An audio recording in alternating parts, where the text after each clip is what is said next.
protocoles, semble-t-il, sont de les faire le rappel 5 mois après soit l'infection, soit la deuxième injection, malgré des taux d'anticorps circulant particulièrement élevés.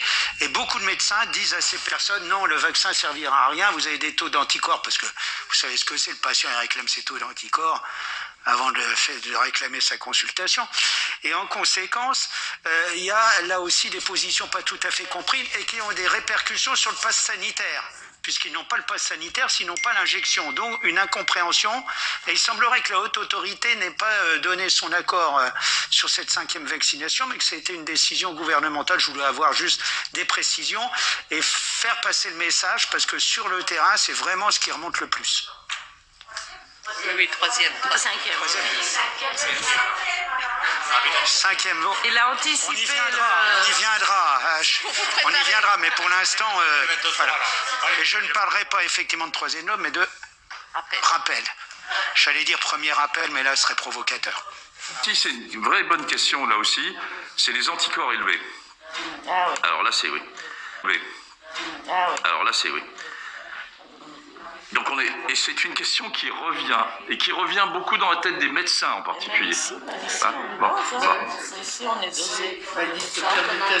Alors, les anticorps, malheureusement, ont été longtemps un marqueur du fait que vous aviez été infecté ou pas par le virus. Bon. On peut distinguer maintenant 2 types d'anticorps, ceux qui sont induits par la vaccination ou ceux qui témoignent au contraire d'une infection ancienne. Et les tests permettent de séparer les choses.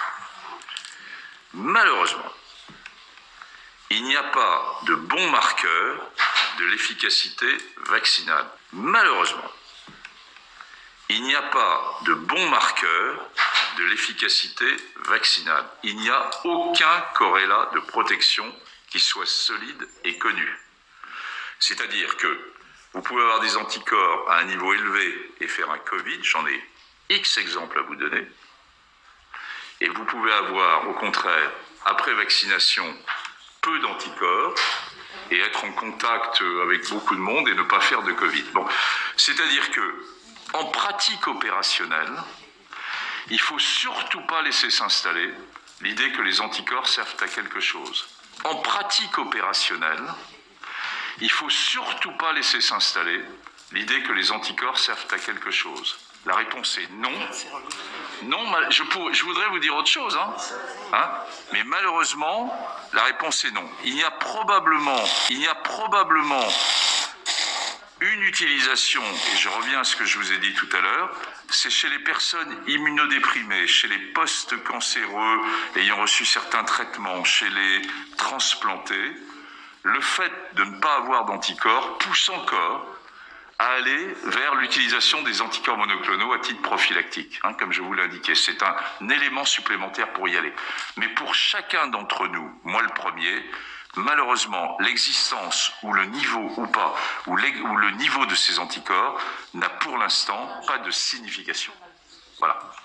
Je crois que vous devriez faire de la pédagogie, Alain, non seulement pour l'ensemble de la population, mais surtout pour nos médecins. Je voulais faire cette remarque parce que vraiment, pensez qu'aujourd'hui, il y a à peine 30% du monde médical qui a reçu la 3e vaccination.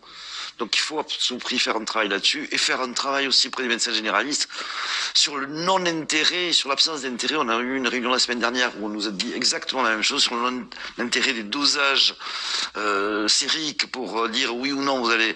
Parce que c'est beaucoup de médecins qui transmettent cette idée « Ah, vous avez un taux à 1500, c'est pas la peine de vous faire vacciner ». Là, c'est pas la faute de la population, c'est vraiment la responsabilité des médecins.